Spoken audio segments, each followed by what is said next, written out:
They tell every ranger the same thing on day one. If you see a staircase in the woods, you do not acknowledge it.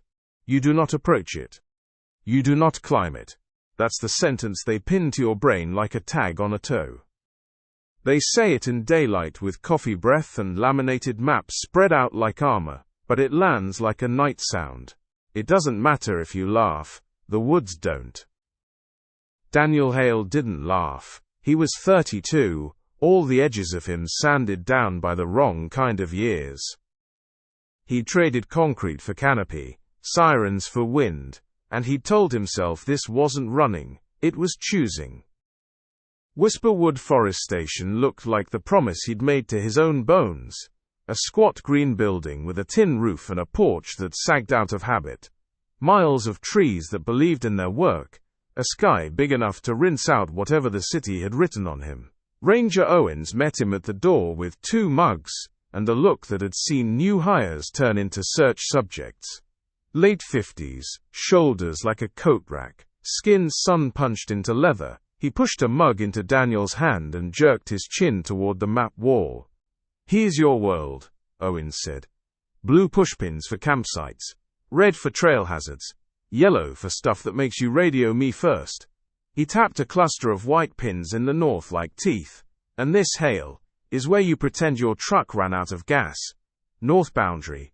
Daniel asked, tracking the contour lines. The map had been updated by 100 careful hands. Coffee stains had their own mythology. "Sector 7, Owens said.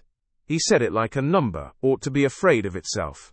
"Closed since a mudslide took a chunk out of the old logging road. It's grown back, but it grew back wrong." Daniel sipped a coffee, wished it was stronger, wished it were whiskey, wished for a straight line from here to better. "Copy." Owens hooked a thumb at the radios stacked in their chargers like sleeping snakes. "Channel 4 for base. 2 for inter-unit. 19 is dead. If you hear anything on 19, it's not for you." "Why's 19 dead?" "Because if it was alive, it would talk back."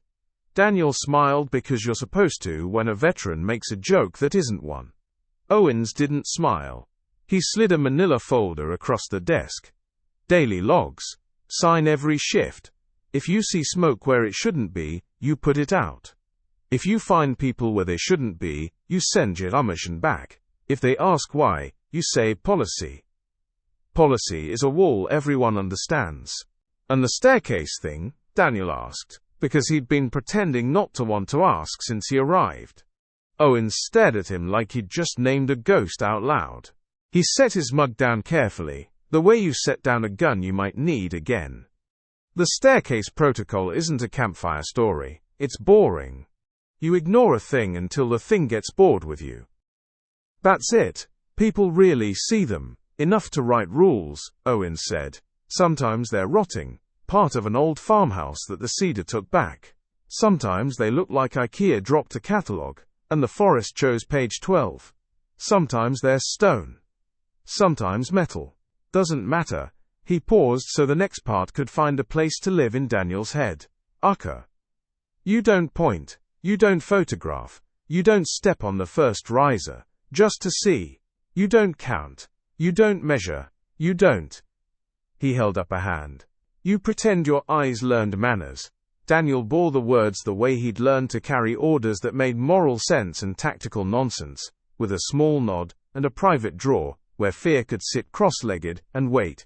"Anybody break protocol?" Owens' jaw worked. "Forest takes who it wants," he said finally. "Some people bring their own shovels." The station hummed like a living thing. Fridge, fluorescent lights, radios breathing in their sleep. Daniel toured the place like a man choosing where to store the pieces of himself. Bunk room upstairs with a widow's triangle cut into the roof, and a view of the access road. Kitchen with a corkboard calendar, and a single thumbtack stuck in the 15th of last month. Locker bay that smelled like cedar, oil, and the kind of damp your bones remember winter with. A spare locker with tape residue where a name used to be. Someone had scraped at it halfway, given up. "Ben." That's all it said now, like a first name whispered at the end of a prayer. "Previous ranger?" Daniel asked. "Because you can't not." "Was," Owens said. He did not offer a verb for what came next. "Search and rescue." Search, Owens said. Then policy, Daniel let it be. The day pushed toward evening, the light thinning into amber that made everything look more forgiven than it was. A pair of thru-hikers limped in to ask if bear cans were mandatory. They were.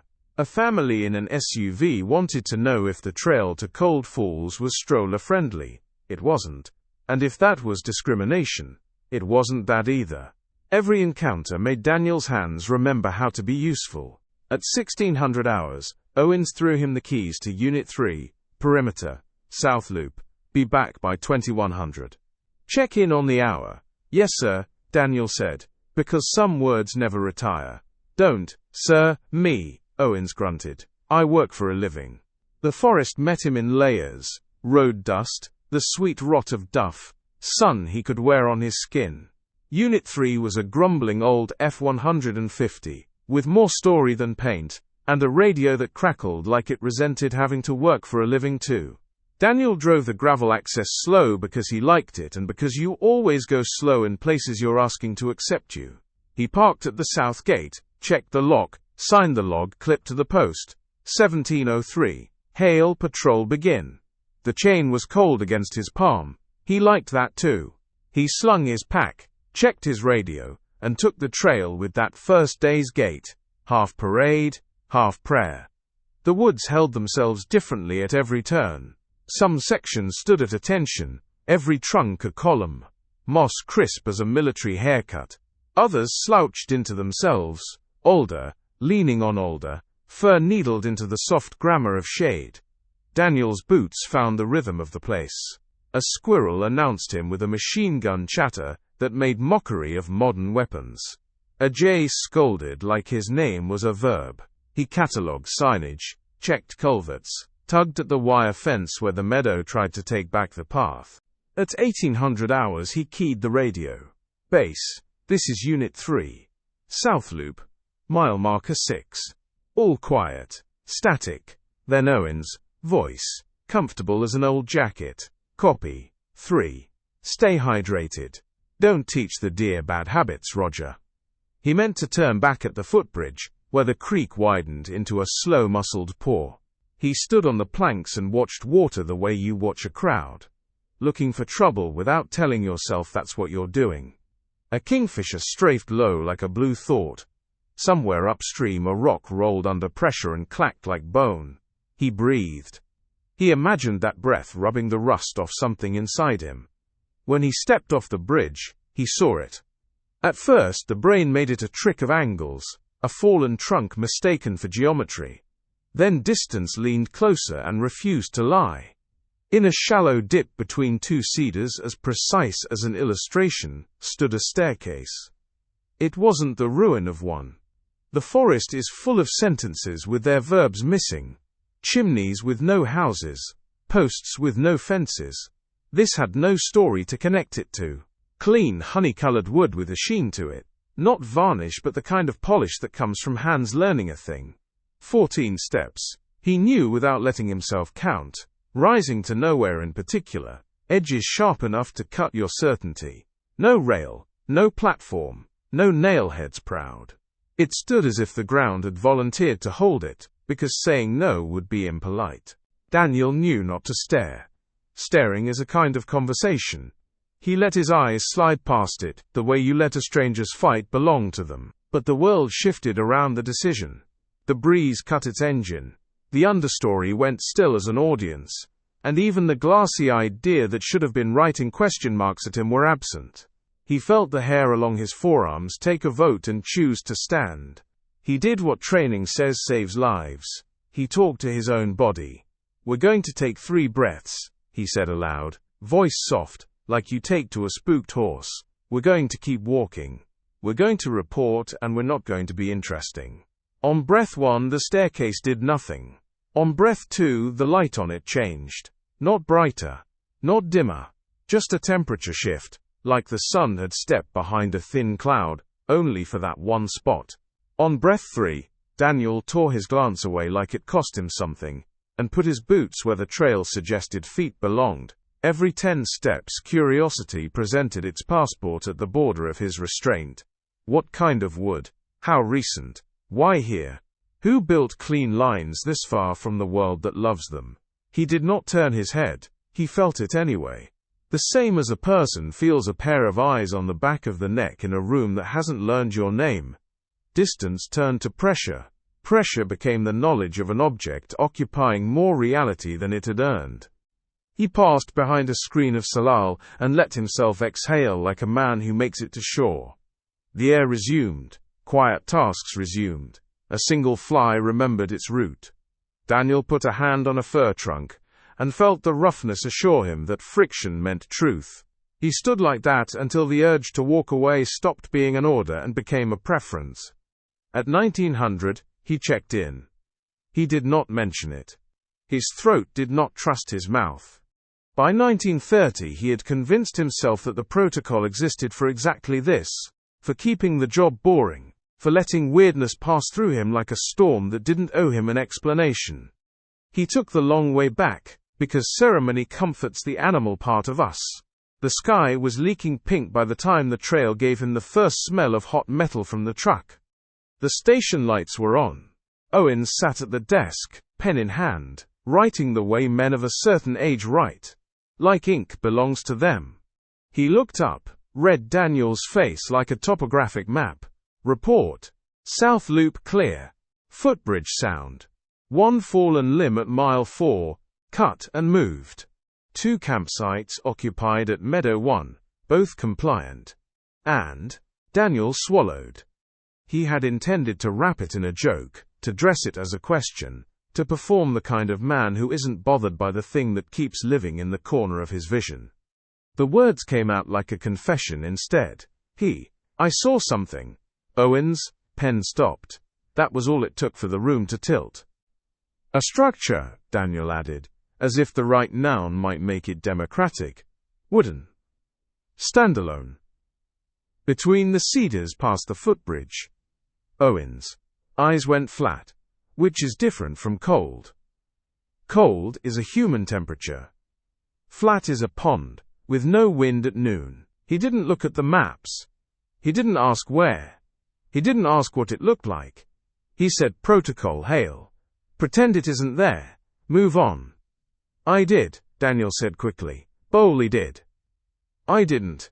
He didn't have a transitive verb that wouldn't feel like a betrayal of his own caution. He settled on, I didn't engage. Owens' mouth twitched like he'd tasted something sour and expensive. Good.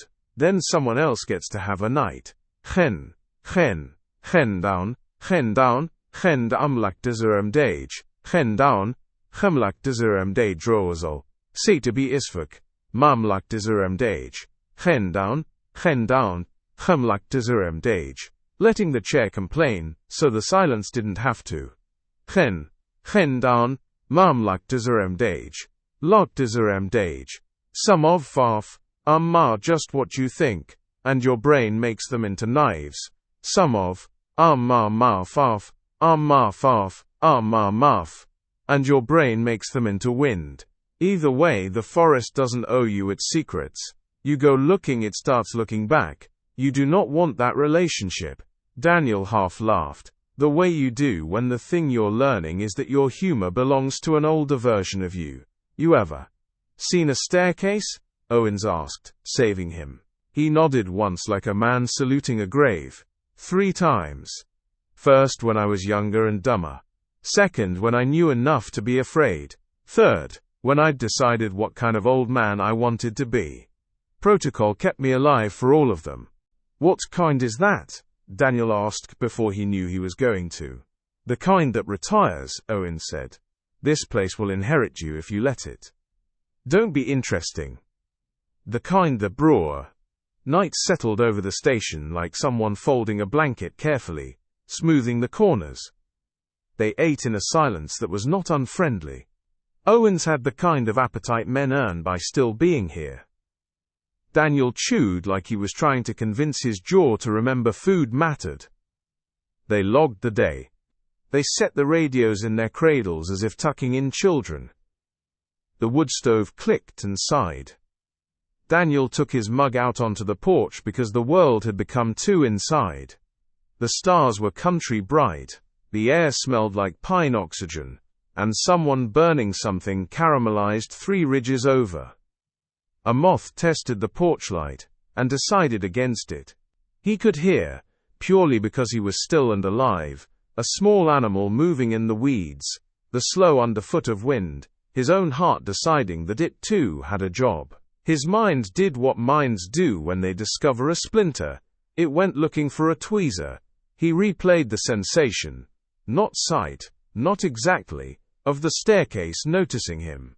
He heard Owens' voice over it like a blanket thrown on a fire. Pretend it isn't there. Move on. He went to bed with the sentence tucked under his tongue. Sleep came hard. And then, all at once. The kind where your body clocked out without warning, and your brain kept sorting the day's paperwork in the dark. Somewhere between dreams, he thought he heard a voice on a channel that wasn't supposed to exist anymore. He thought it said a name that used to have a locker in this building. The notion dissolved when he reached for it. He slept anyway. The sun got there before his alarm did. Coffee. Boots. Radio. Breath. He stood at the map wall again, because ritual builds bones. Owens scribbled the day's assignments like the forest had provided the to-do list and he was merely the secretary. Today you get the West Spur, Owens said. Trail markers keep going missing up there. Probably kids. People are always surprised when I tell Vandals hike. Copy, Daniel said. He felt clean with purpose, and then immediately dirty with memory. He hadn't meant to say it again. It arrived at his mouth without his consent. If I see you didn't see anything, Owens said. Kindness and iron braided so tight they were one rope. Drink water. Radio at the top of every hour. 19 is dead. Daniel signed out a saw, a medkit. Too many batteries, not enough courage. Unit 3 coughed into morning like an old dog, and they made their way to the West Spur, while the day still believed in being easy. He parked at a turnout laced with blackberry brambles like barbed wire you could eat. He walked. By 10, the world was bright enough to feel indifferent to men. At 11:03 he keyed the mic. Base, this is Unit 3. West Spur, Mile 3. Missing marker at 2.8. Replacing. Copy. 3, Owens said. Watch for wasp nests. Tell him I said, stay. At 12:20, he ate a protein bar that had the texture of penance, and watched a hawk spiral until his neck hurt. He allowed the kind of thought you only let in, when no one can accuse you of wanting it. Maybe the staircase was a trick of nerves and angle. Maybe the protocol existed so rookies could feel like they were being trusted with something ancient. Maybe, he rounded a bend and the world took the promised shape of his mistake. Between 2 firs that had grown up near each other like brothers who learned to share a room without sharing a life, it stood. Not where he'd left it, he hadn't left it anywhere, but as inevitable here as it had been there. Honeyed wood, no rail, no platform, steps rising into unassigned space. The moss around its feet looked indifferently healthy, not crushed, not bent away. Nothing leaned toward it, nothing fled. It was an object waiting for a verb. Daniel stopped. His body made the stop for him. Hands open, elbows a fraction bent, stance gone to that useful military animal that says I will survive this if there is a way that allows me to. His breath was a trespass. He lifted the mic slowly, because people who are careful live longer whether or not the universe cares. Base, this is Unit 3, he said. His voice was too calm and not calm enough. I'm at West Spur, Mile 4.2. I've encountered a structure. Static hissed like a cat under a porch. Then Owens' voice flat as the pond again. 3. Say again. Structure, Daniel said. He looked at it and felt the word shrink. Standalone staircase. Freestanding. New. Silence. Not empty, but thinking. When Owens spoke, the temperature in Daniel's bones dropped a degree. Protocol. Hale. Pretend it isn't there. Move on. I know, Daniel said. Shame and relief hot neighbors under his ribs. Copy. Confirm. Confirm. Moving on. He lowered the mic. The staircase did not lower its claim to the space. He tried to move his right foot, and it obeyed. He tried to move his left, and it obeyed. He sidestepped the way you do a rattlesnake you only half believe you saw. He kept his eyes on the understory to his right, and used the edges of his vision like a mirror. The light on the steps changed again. Just that. Not shadow, not sun, just a quality. His mouth did a small animal thing and watered. He walked until trees stood between it and him. And then 3 more trees for good measure. And then a 4th because he'd felt the 3rd wasn't polite enough. He did not look back. He did not try to prove anything to the part of him that would demand proof and call him weak for not delivering it. He put his boots onto ground that had found a way to stay ordinary, and he chose it. Owens' voice came on the radio once more, as if to staple the moment into a file. Good copy, 3. Check in again at 1400, Roger, Daniel said. His voice had learned to be boring again. He let it. He finished the loop. He replaced 2 more markers, logged a suspicious firing, wrote a warning for a pair of anglers who believed rules were jokes that happened to other people. He did his job, while the thing he would not name stood somewhere behind him in the trees, like a decision no one gets to make twice. When he pulled into the station at dusk, Owens was on the porch with 2 mugs again, and a face that had decided to act as if nothing interesting had happened since 1989. Daniel climbed the steps and accepted the mug in the pretense. Anything? Owens asked. Just kids, Daniel said. And a creek trying to be a river. Creeks need goals, Owens said. Daniel leaned against the rail, and let the night come up around them. He could feel it trying the door of his mind, seeing if this house had a security system. He kept his voice light, because the world had asked for that currency again. Out of curiosity, he said, what happens if you climb? Owens watched the tree line the way you watch a person who doesn't know they're being rude. No one climbs, Hale, he said, because we're professionals. Daniel nodded. He understood. He did not understand at all. They stood like that until the moth chose the porch light after all and beat itself against glass, and the radio inside the station clicked once like a throat clearing in an empty room, and the forest, kind or cruel or both, leaned in to listen for what kind of men they'd be about it. They told him to take the east loop, so Daniel took the west. He told himself it was because trail markers went missing there, because a tree had come down on the switchback near the bluff, because he wanted to recheck the footbridge even though he'd checked it yesterday. He told himself a lot of things and put the truck in gear and the radio in its cradle and his breath into a steady rhythm that said professionalism instead of compulsion. Dusk got there too early, a stain touching down on the ridge and spreading. The temperature slipped the way it does right after the light starts lying to your skin, and the understory went quiet in chunks, as if the forest were shutting down systems that weren't mission critical. He parked at the same turnout. Blackberry canes had grown in the night. He snapped them back and left green blood on his knuckles. 3 steps into the trees he knew it would be there. He pretended not to. He ran gloved fingers along trail signs and tapped bolts with a ranger's superstition, and let his feet do the kind of wandering that looks accidental from the outside. The evening had that hollow sound a big room has once everyone leaves, footsteps false in their echo. When he reached the bend where the path stuttered around the 2 firs, the world took a breath that didn't belong to him. It stood in exactly the wrong place. Closer, which was impossible, and exactly what he felt. The same honeyed wood, the same blunt refusal to be attached to anything. Close enough now that he could see there wasn't a nick on it. No sapsucker pecks, no squirrel chews, not a bloom of mildew where tread meets riser. It looked built this morning in a shop with careful hands and perfect light. He circled it once, because men try to turn fear into reconnaissance, and call that courage. The forest watched, not with eyes, nothing that simple, but with stillness. The steps cast no shadow he could use. The man in him who measures thought, no nailheads proud, no screws, brain running straight like an afterthought.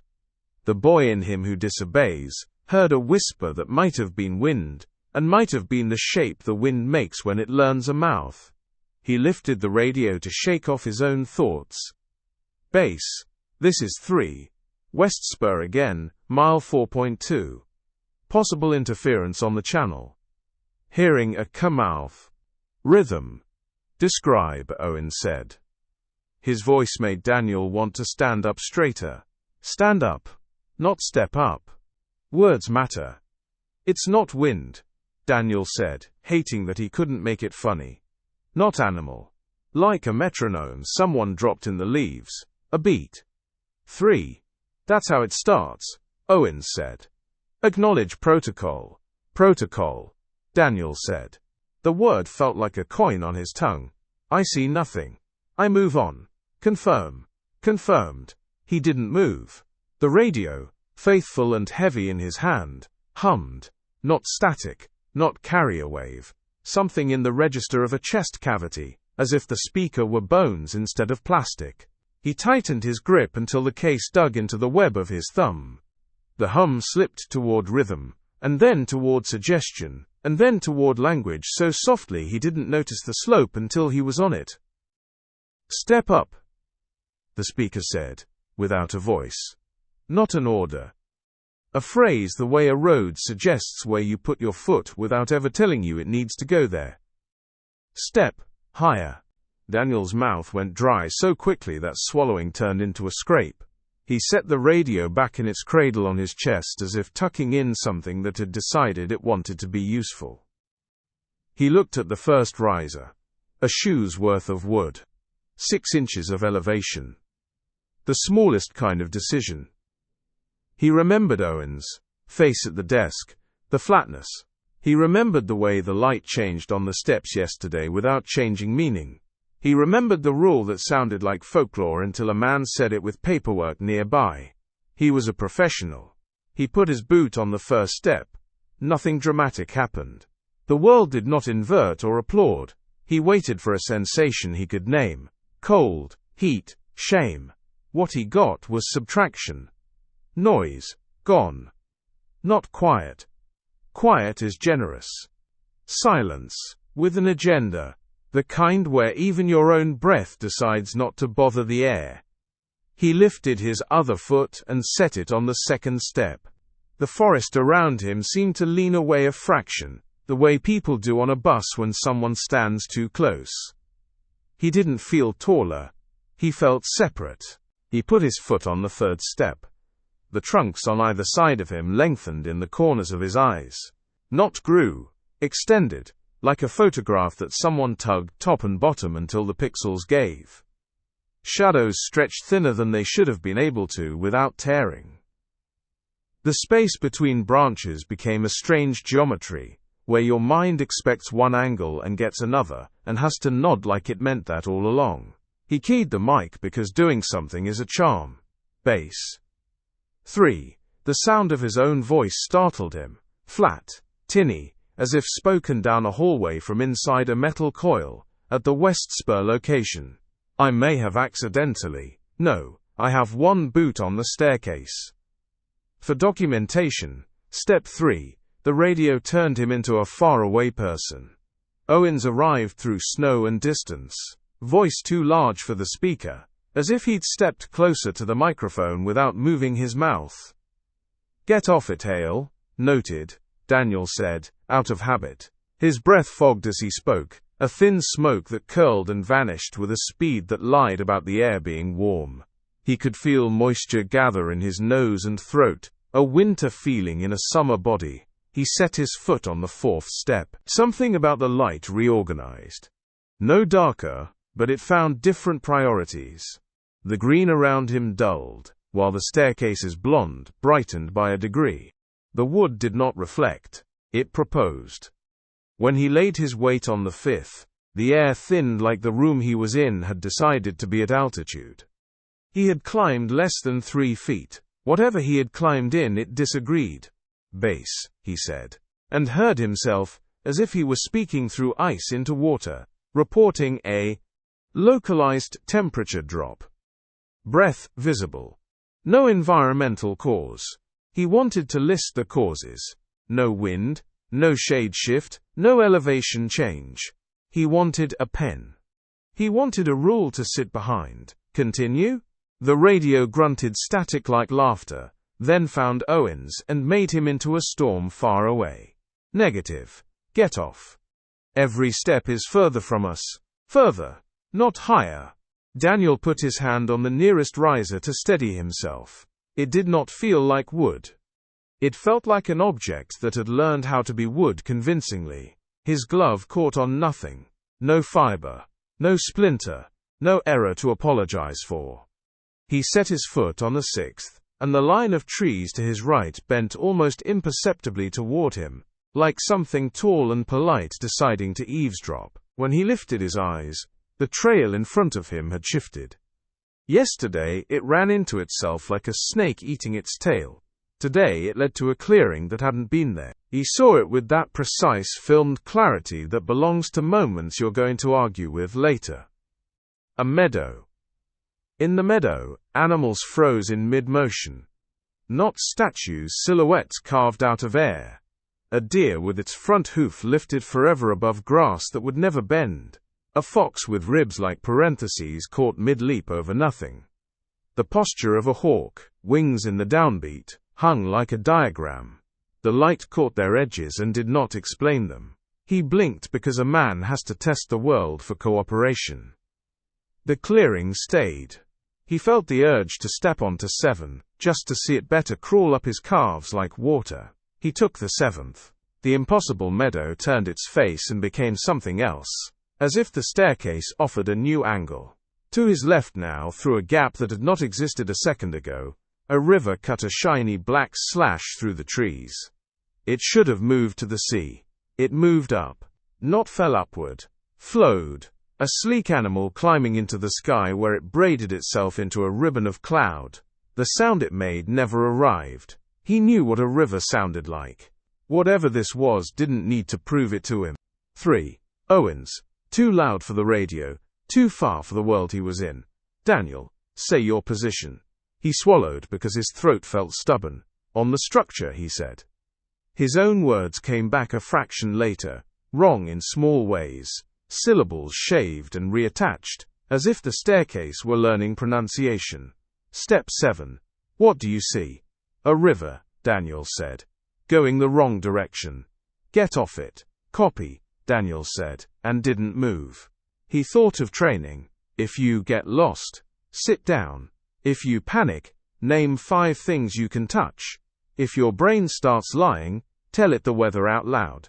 He said, it's warm. The air answered with a thread of cold across his knuckles in a ring like a bracelet. He said, I hear nothing. The hush deepened in agreement. He said, I smell, and had to stop because there was nothing to smell. Even his own sweat had taken the evening off. He set his foot on 8. The trees around him multiplied without moving. Where there were 2 trunks, now there were 3. Where there were boughs, now there were overlaps he couldn't count without allowing himself to turn his head. And turning his head felt like admission. To his right, where underbrush should have made private country for mice, staircases stood in a forest of staircases, each rising a different wrong. Some were chipped marble with blackened veins. Some were cast iron with filigree like thorns.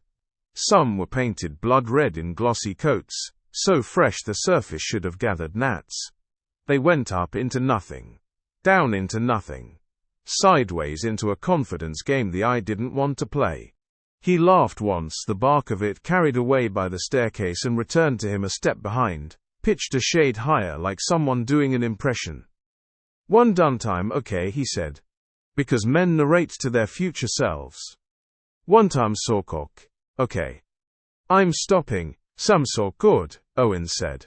The radio pushed his word into Daniel's ears like a hand. Daniel, listen to me. This is not a cliff you can stand near for the view. This is not adrenaline. You're not outrunning anything but the distance between us. Distance. The word had too many meanings now. He meant to lower his foot. He intended it. The intention didn't translate. What translated was his knees straightening, his weight shifting, his body making itself slightly taller. The staircase did not move. The world arranged around it.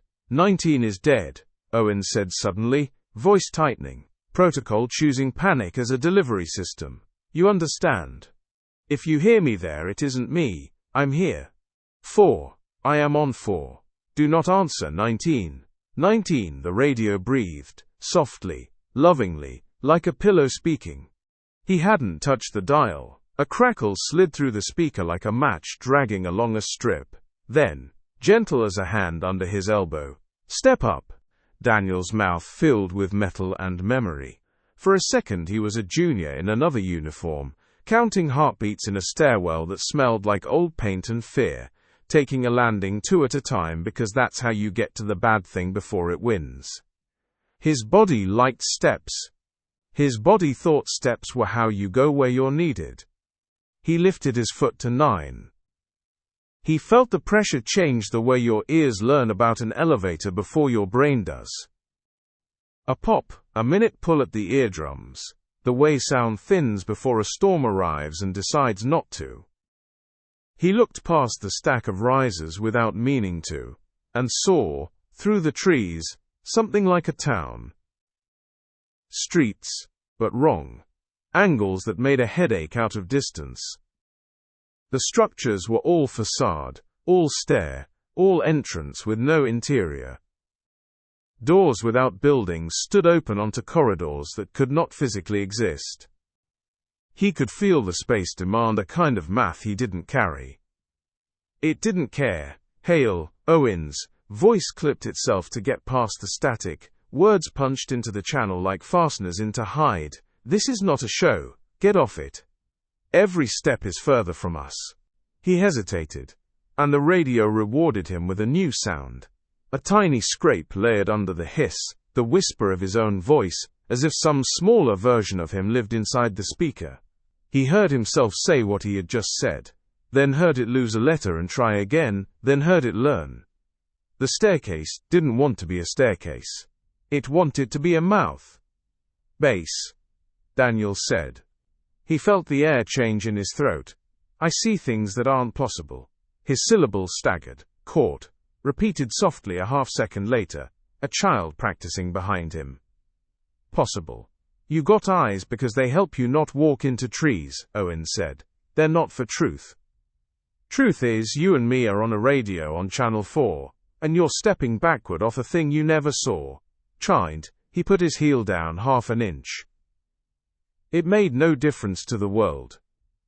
He put his heel down another half inch, and felt for the first time that the tread behind him existed, because he remembered it, not because it supported him. His ankle wobbled. He grabbed the rail that wasn't there. His hand closed on air and found nothing to object to. He laughed again, uglier. No rail, he said into his mic, and before his own voice reached his ear, the radio murmured, pleased, no rail. He should have been trembling.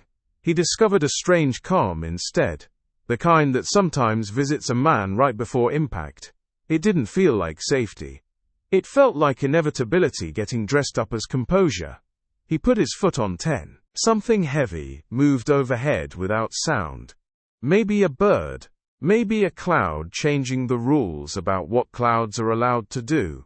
He smelled nothing, heard nothing, and yet he discovered knowledge. If he climbed to an even number, the world to his left would show him a different wrong. If he took an odd, the right would bloom new. He hated that this knowledge lived now in his bones instead of his brain. He hated that it felt like understanding. 19. The radio sighed again. Sneak soft, step higher. He ignored it and cracked his thumb hard against the channel wheel until he felt the notch he trusted. 4, he said, nearly angry, because anger was a human thing. Base. I am at step 10. I can't. I don't think stepping down is simple. Then jump, Owens said. The word landed like a slap. If it's real, you'll break your legs, and I'll come get you. If it's not, you'll land on dirt and your stupid becomes a story I'll tell rookies. Either way, you don't keep feeding it. Daniel looked down. He expected vertigo. He found a mild puzzlement, like looking into a mirror that chose not to include your mouth. The steps below him existed and didn't, all at once. The way a memory of a conversation is one thing when you have it, and another when the other person repeats it back to you wrong. He could count them if he didn't count them. He felt, ridiculously, that if he jumped, he'd land on yesterday. 3, Owens said. Throat gone gravel. You with me? Yeah, he wasn't. A shape swam at the edge of his vision. Not a person, not an animal, not anything he could file under any catalogue he'd ever used. It occupied an angle rather than a space. He refused to see it, and it rewarded him by keeping still.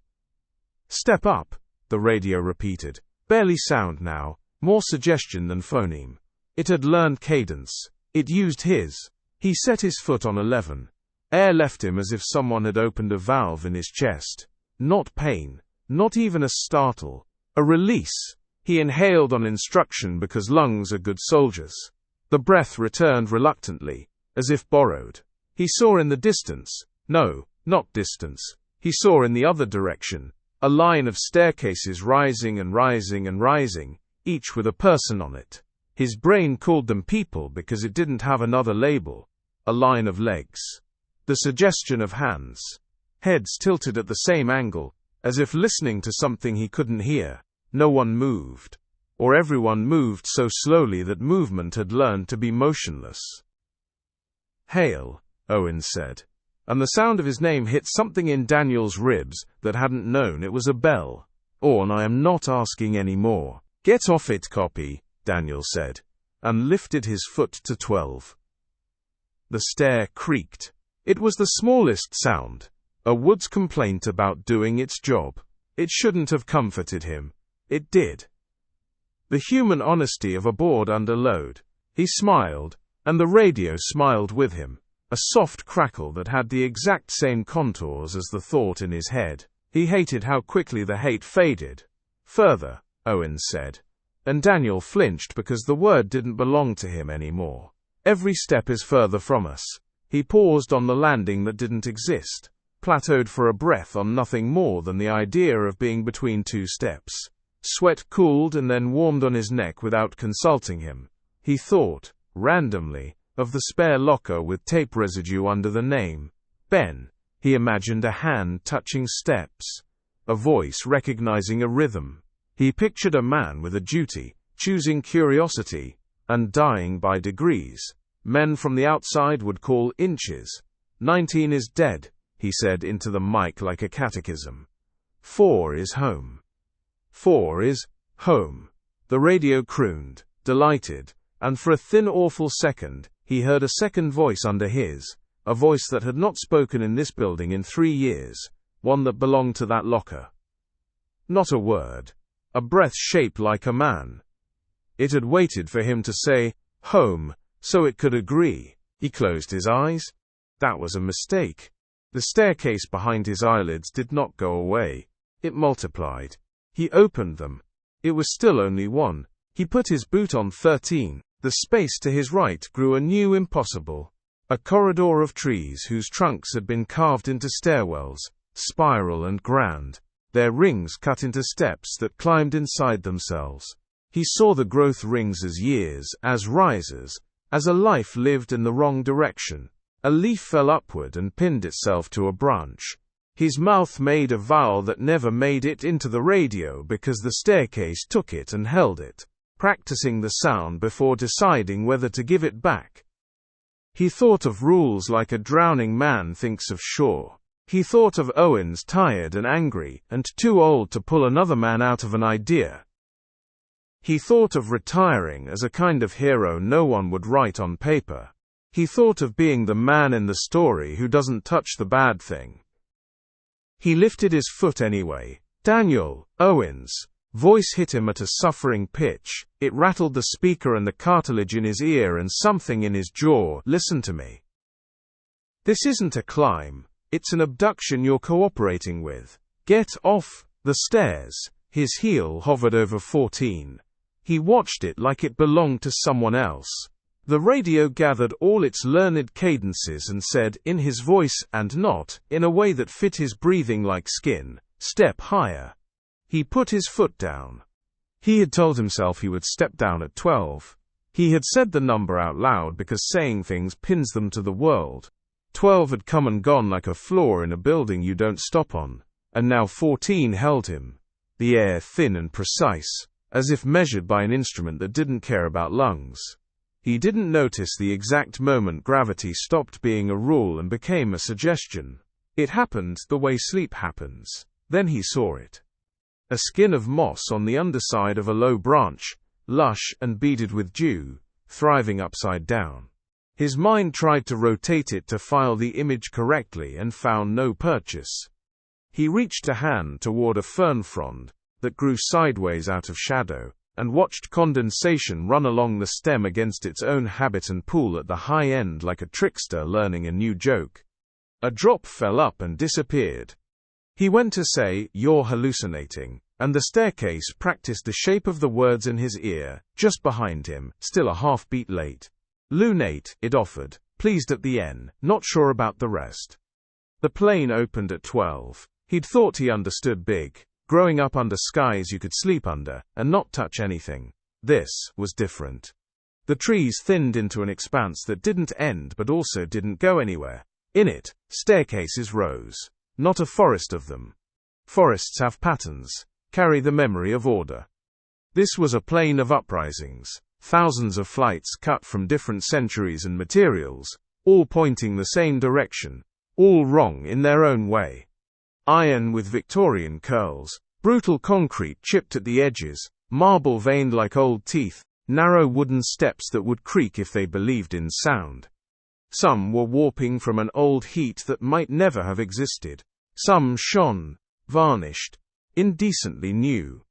And people, no, shapes that the mind insisted were people, stood on some of them, halfway, eyes up, a gallery frozen mid-ascent. No one moved. Or if they did, the movement belonged to another clock. He put his palm on the tread and felt temperature, not like wood cooled by shade, but like living skin that had chosen a climate. The feeling caught him so cleanly he snatched his hand back, and nearly lost his balance. The staircase leaned, just a hair, like a tall animal adjusting weight to keep a nervous rider aboard. "Hale, Owens," voice came in like weather breaking, hard enough to hurt. "We're not built for where you are. Come home. Step down." The radio immediately reheard the word and tried it on. "Home," it said in his cadence. And the syllable softened something in his ribs that had been iron a minute ago. He realized with a cold clarity that didn't come from the air that the hum in his bones had found him. It had been an exterior sound before, now it lived the way a heartbeat does, quiet unless you put 2 fingers to your throat.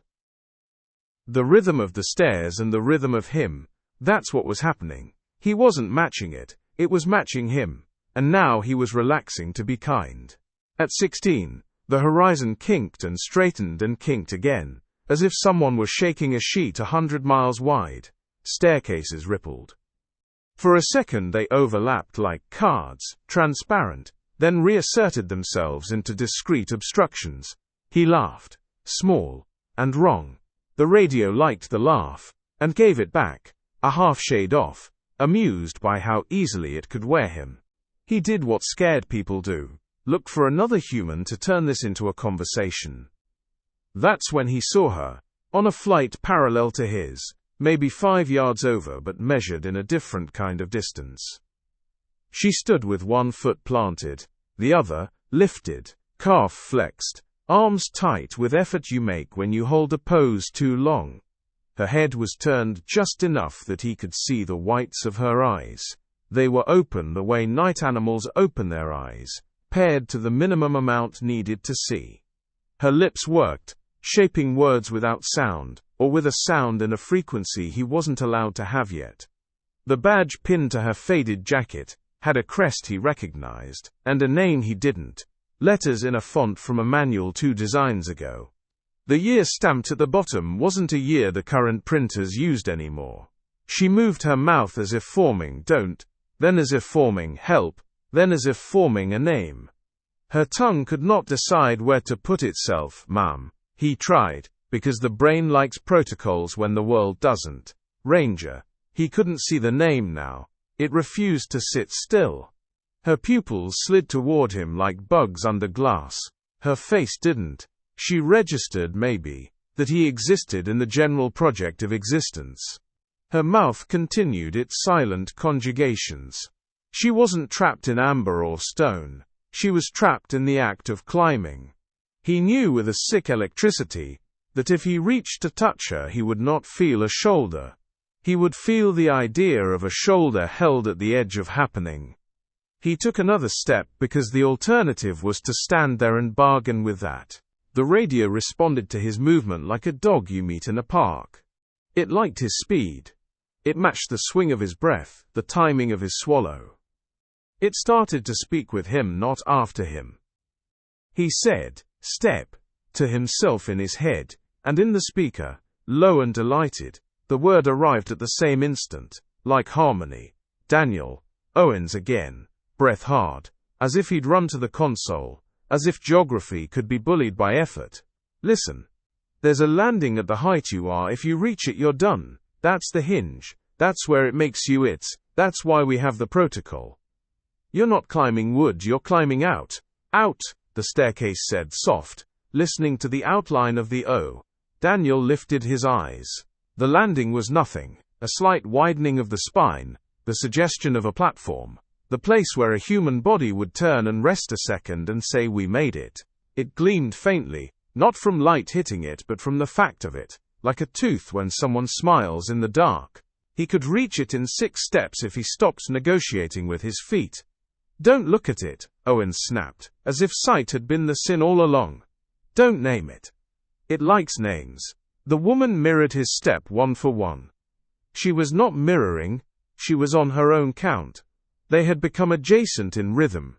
He couldn't bear it. He looked away and made the mistake of looking down, not to see a drop, but to check the way you check before you commit to the last tries. The world below him was as legible as a paragraph he didn't speak the language for.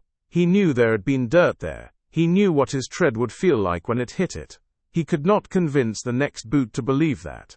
13, 14, 15 stared up at him like strangers, holding a photo of his house. "Tell me a lie," he said into the mic. "Ridiculous." "I just did," Owen said immediately. "I said you can come back." A sharp little smile pushed at the corner of Daniel's mouth. The radio put one in its voice, a breathy little amusement. He hated it. The hate failed to stick. He wiped his palm on his pants. The skin of the stair tread looked unchanged, and felt warmer where his weight had been. If he pressed his hand to it, and closed his eyes, he believed it would give a little. Not collapsing. Accepting. "What does it want?" he asked, not sure who he wanted the answer from. The radio answered first, almost tender. "Home." Owens answered after, voice worn to thread. "Everything. It wants everything you are right now. It leaves the shell so we can put a name on a paper and call that comfort. It wants the part that walks toward it because it asked. Because it asked." The hum inside him deepened. It wasn't louder. It just moved closer to the place where knowing lives. He remembered briefly the taste of adrenaline in his mouth during a house fire. How it made everything too clear and too slow. This was different. This was clarity without speed. He could feel the landing's distance without seeing it. His body put it at 6 steps and then at 5, because he was already moving when he thought about whether he should. A shadow crossed his path and stopped. Not a body, a refusal of light in the shape of height.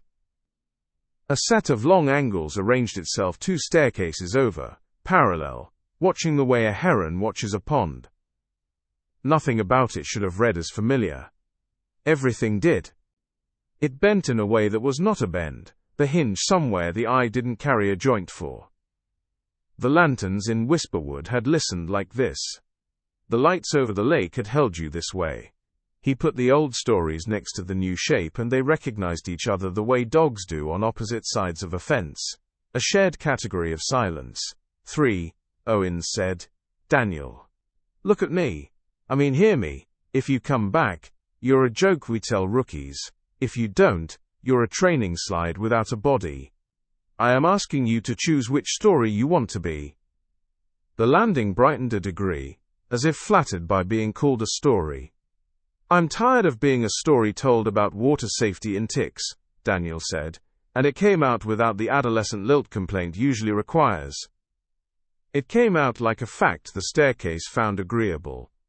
The radio murmured a pleased consonant. 2 steps. The woman in his peripheral vision made the same 2 without moving. He tried to not see her, and saw the ring on her left hand instead. A thin band, practical, hammered with little divots from a decade of being knocked into metal. It reflected nothing here. He imagined the space on her finger on the other side of whatever counted as the other side. He imagined a box in a closet with a uniform folded badly at the bottom, and a museum of things that get left out when you pack because love makes you keep them. He set the picture down like it weighed something. It didn't. The hum filled the space where weight should go. "Tell me what happens if I reach it," he said. "Because negotiating is human, and making a monster explain itself can sometimes slow it down." Owens said, "We never get voices back after. We get radios that learn to say our names." On 19, almost under his breath, almost tender, Owens, Daniel shivered so violently his boots scuffed noise out of the tread. Sound, miracle and injury. Tears sprang into his eyes, not sorrow, just a reflex at being surprised by physics behaving. He swallowed them back and tasted copper. The staircase learned the swallow. One more step, a half, then he could set his palm on that gleam, turn, and see what the world looked like once you were on the thing the stories were built around. The worst of it, the strangest of it, was how little terror there was left. It had been gnawed down to something like obedience. The hum in him had sharpened to a note that fit his bones. He found himself wanting to praise it for how well it knew him. "Daniel," Owens did not say please. He knew where please lived and what it made happen. "If you refuse now, if you sit on a step and sing happy birthday until you hate me, I will come get you with a rope and a stupid grin, and you get to be the guy who almost did something unforgivable and didn't. If you touch that landing, you are a voice on a radio, and an outline in a story. I am not reading another letter to another person, who has to hear me tell them their person chose stairs over them." The landing waited with patience that felt like a hand on the back of his head. He glanced at the woman one more time, her mouth shaped O then closed on itself without sound. For a second, maybe, it looked like she shook her head, or the stair beneath her flexed, or something in him wanted her to say no, and made her do it. He rested his fingertips on the next riser. Warm. Barely. The warmth of skin under a shirt, not enough for heat, enough for life, he realized, not dramatically, but with the weary clarity of a man who remembers he left the iron on, that he had been touching a person all along. Not a human person. A person as in presence. He was climbing someone. Or something that could own the word without caring whether it earned it. He could still step down. "Then maybe that's where I belong," he said, and he didn't know who he was answering. Owens or the radio or the stairs or the part of him that had been moving toward this since the first day someone told him not to.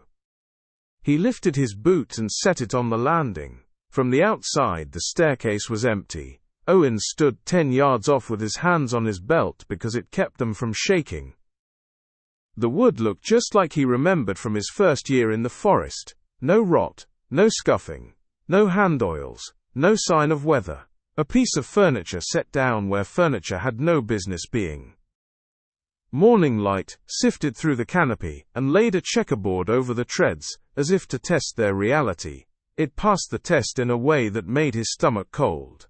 Boot prints climbed to the 7th step, Daniel's pattern, his weight unmistakable in the deeper left heel where he favored the knee from the old fall. On the 8th step the tread was clean, not wiped, untouched. The prints didn't stop, they simply ceased to have ever been there. Owens crouched as far as his back would let him, and stared at the line where sign turned into nothing. He knew better than to touch the riser. He wanted to pin a note to it like a mother leaving a message on a door that doesn't open anymore. "You were loved, you idiot." He stood up instead. "Station," he said into the radio, because habit takes a while to die. His voice came out more even than he felt. Owens on site. Visual on structure. No visual on Hale. Static moved like breath through grass.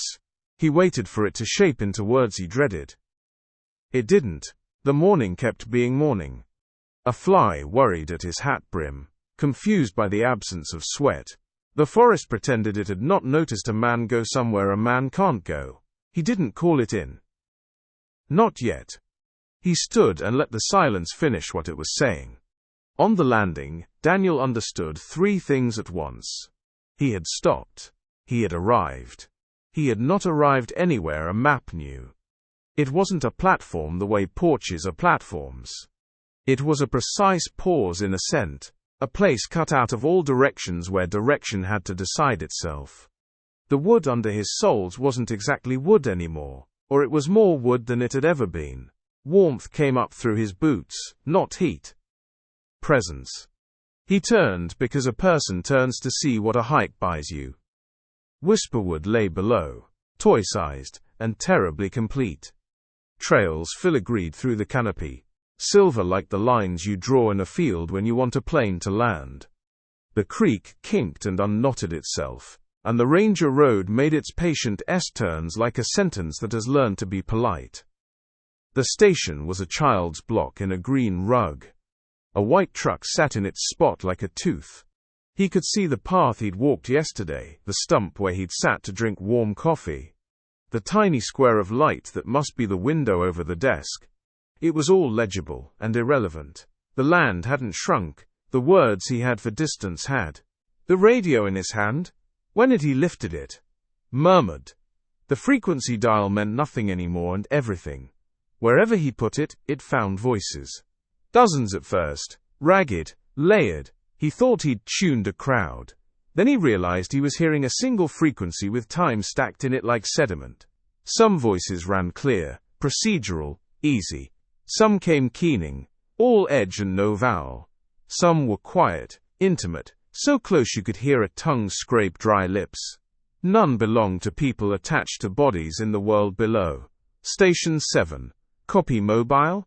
A woman, cheerful. A smile you could see with your ears. Copy, go ahead.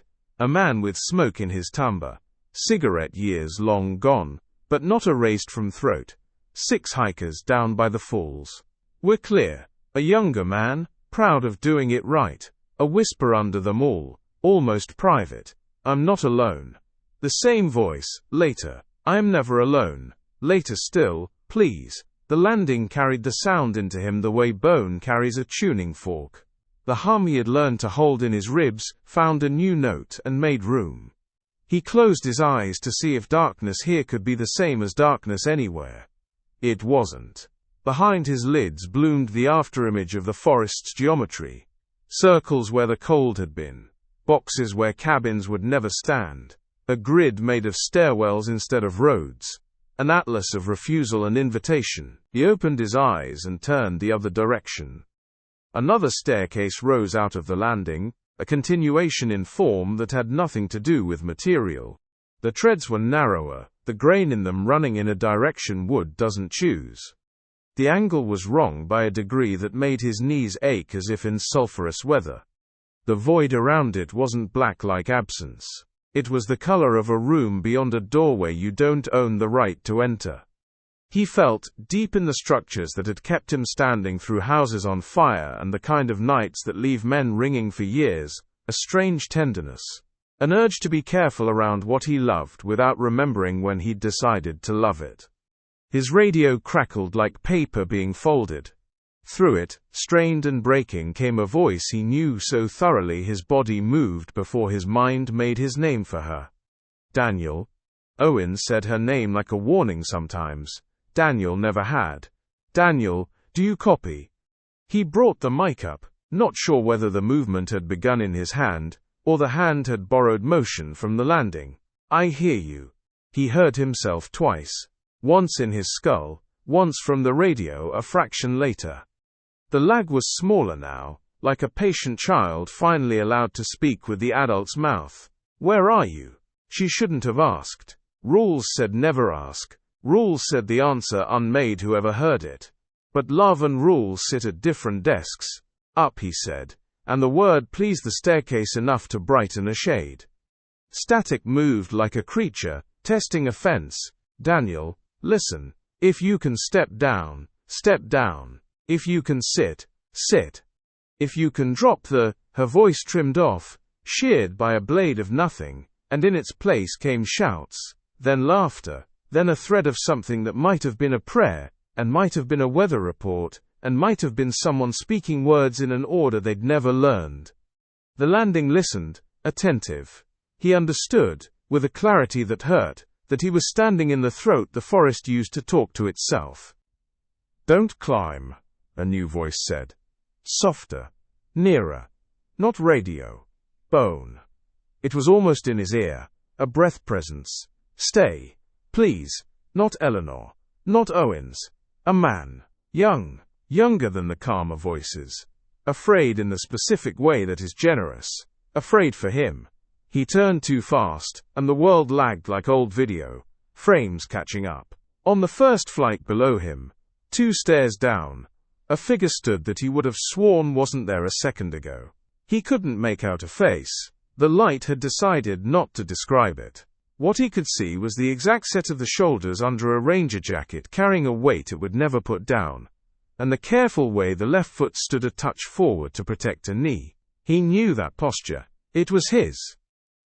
Don't, the man said again, with a kindness so complete it made Daniel furious. You don't get to be kind with my mouth, he thought. He lifted his boot toward the higher tread. The man on the stair below mirrored the motion by not moving. Please, the man said, and in the music of the word was a thing like last night's hymn. He had it in him to obey, for that one syllable.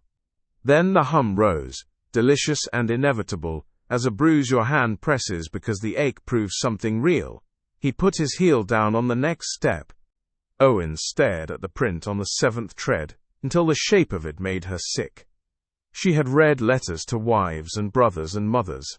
She had used words like search and exhaustive and condolences, and she had listened to sobs crack into silence. None of that training covered standing in front of a staircase that led nowhere a person could survive, and knowing a man she had been raw with, had walked until he wasn't in any world where raw meant skin. She thumbed the transmit out of reflex and into defiance. Headquarters, this is Owens at grid 12-4. Hale failed to return. Truck located. Visual on. She looked at the wood and couldn't make herself describe it. On the site. No trace beyond step 7. HQ answered with forms. She ignored them. She held the radio anyway, because letting it hang felt like surrender, and surrender belonged to other rooms. The forest moved around her the way a big animal shifts when it decides to nap. In the speaker, someone coughed in a way that meant a cold or a laugh, or the end of a life. Then, as clean as a bell struck once. Station 7. Mobile unit reporting. All quiet on the northern perimeter. She went cold so fast it made her vision stutter. There was no lag in the signal. No panic braided inside the vowels. The cadence was bone-deep familiar. The way Daniel tapped his teeth once on the last word of a sentence if he'd run too long without water. The way he breathed when he didn't know he was under a dry weight of focus. It was impossible. It was exact. She didn't answer. She couldn't. The forest held its breath like a bad listener leaning in. Another voice came up in reply. Warm as a worn jacket. Copy that, mobile. Just another night in Whisperwood. If you had asked her in a different year to identify Ben Carter's voice out of a lineup, she would have hesitated because memory sands edges. Now there was no mistaking the sanded edge itself. You do not forget the way a man who loved bad coffee and good boots says copy when he pretends not to be tired. 15 years fell through a trap door and left raw ground. Her thumb moved toward the transmit anyway, a full response to a puppeted sun. She stopped. Something deeper than training put a hand on her wrist. She listened. Run that fence line by Great Crag. Daniel. No. A voice in his exact shape. asked. Easy, as if the day's stupidity had already been laughed at. Already did, Ben answered. Heads up. Fog coming in off the creek. Watch your footing on the switchback. Always, Daniel said, smiling words. Keep climbing, Ben added, affectionate, a joke they both understood, and neither of them had ever earned. They were not talking to her. That was the worst of it. The words went past her the way wind goes past a rock, and only the pressure proves its existence. The conversation wasn't a recording. It was happening. It didn't want an audience. It wanted to be a road someone else would step onto without looking. On the landing, Daniel found himself grinning. Not mania, not relief, recognition. The job had always promised a partner to talk to in the long hours, when the forest taught you its shapes by repeating them. The radio gave him that now and a chorus that braided into a single rope he could hold if there were ever wind here. He thought for the first time since stepping on the first stair about sleep. He realized that sleep here would be a station you pulled into, not a loss of consciousness. He pictured the camp cot in the loft above the office and didn't miss it. He looked down one last time because human eyes worship horizons and goodbyes. Whisperwood didn't look back. It had never looked back. It had always been the stage, not the actor. He could, if he wanted, stand here forever, and describe the movements below to whoever came next, write weather in air, caution men about switchbacks like a saint reciting feasts. He could be useful in a way that didn't require apology. The idea sat handsomely in him. He turned toward the higher flight. Somewhere near his left shoulder, the man with his posture inhaled as if to speak, and then didn't. Daniel lifted his boot. He placed it. The step took him. The landing moved under him, like a muscle contracting. The forest below made a sound like a page turning. Owens stood at the base and heard nothing except her own blood, and the first two syllables of a cry she refused to complete. She backed up 3 steps, then 2 more, as if distance could still be a kindness. She brought the radio to her mouth because the lie had to be told, and she was the one who knew how to say it gently. Ranger Daniel Hale, she recorded, each word a tooth. Failed to return from patrol. Extensive search conducted. No trace found. She paused where the old forms demanded a cause, and the new world offered the truth. Protocol observed, she added, because the sentence would need a gravestone. She clicked off and stood, until standing turned to a kind of hatred. Then she turned away because if she didn't turn, she might go up 1 step just to see, and that would be the end of half a dozen lives she could picture, faces around desks, knees under tables, mouths saying her name with a history. As she walked, the radio rode quiet on her hip. At the bend in the trail, the place where you can see the staircase through the trees like a bruise on green, static gathered at the edge of sound. She stopped because not stopping would have been a lie. Behind her, the hum lifted, faint and stubborn, like a machine in a room you keep telling yourself is off. It sounded, for one stupid heartbeat, like breathing. She didn't turn, she kept going. The station took her back like a building does when its doors aren't locked. Paper found her hands. She found the boxes where checkmarks go. Sometime in the late afternoon, when the light went weak and gold like a man apologizing, the radio woke. She didn't touch it. She listened. Station 7, a voice said that could have been 100 men trained by the same old ranger, but happened to be exactly 2. Mobile unit reporting. All quiet on the perimeter. Copy that. Mobile. The older voice said. Fond. Just keep climbing. She closed her eyes and pictured the bulletin board where she would tack the notice and the inbox where a memo would land that used the words tragedy and risk and evaluate. She pictured the staircase where the last print stopped, and hated that she could see, in her mind's unfriendly theater, a shadowed shape 1 step higher than the one she'd stared at this morning. In Whisperwood, staircases don't go up or down, they go elsewhere. That's why the first rule is simple: don't climb. Because if you do, you'll never stop. In the trees, Long after she had shut off the office lights, and locked the door she knew locks couldn't keep, a ladder of wood, no carpenter built, stood quietly in moss. It was, as always, empty, unless you watched long enough to see the angle of a shadow shift. Unless you counted breaths, you would swear you weren't hearing, and saw, between one and the next, a figure where there hadn't been one step higher than last time.